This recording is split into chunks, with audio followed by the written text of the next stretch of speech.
One way that I feel that technology really does strengthen my relationships is being in contact with literally everyone that I'm thinking about that I'm not around. Like, there are so many people on my mission in Washington that I think about all the time. And if I didn't have the means of Facebook Messenger or their phone number, then I don't even know the next time I would be able to see them or talk to them, and just being able to hear how they are doing. And also being in contact with family, being so far away, is a huge blessing. We have family video calls and family group message where we send a lot of miracles and we send a lot of uplifting things and scriptures, and just if anyone needs a prayer, we send it in there so we can pray for each other. One reason why I think that technology has hurt my relationships is that communication is really hard, and it can be very emotional, and sometimes you don't want to tell that person how you really feel, and it's easy to hide.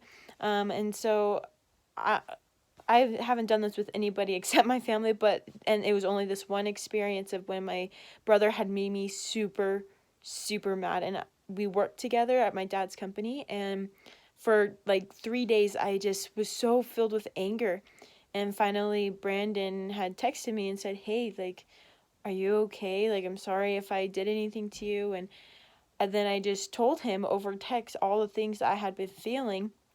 It wasn't a rant, it was just, yes, you did this and this is just how it made me feel. And I try to be constructive through communicating through technology. However, it was still hard feelings that would have meant more, I think, in person, but it was so hard for me to say in person. Like 3 days I held it in person, and then one day of asking on technology I let it out. And so that passive aggressiveness is real, and it's part of this generation. People are more afraid to share how they really feel through technology, and it's really sad.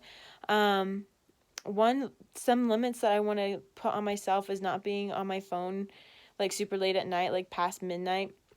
Try to go to bed before that, and then also not looking at it right when I wake up. Be able to wake up and enjoy being alive before I even dive into this screen box. And then another thing is just being on social media like once a week. Like, find a designated time, maybe on Sundays, maybe on Saturdays. So that way I'm not on it all the time, and I actually look forward to getting on it instead of just thinking I have to have the refresh button every single second just because I'm bored. But I think taking that time, and also I think that social media is very positive in sharing the gospel, and so I don't want to take social media all out of my life because I think it is a very productive tool. So putting limits on how much I use it, like once a week, would be good.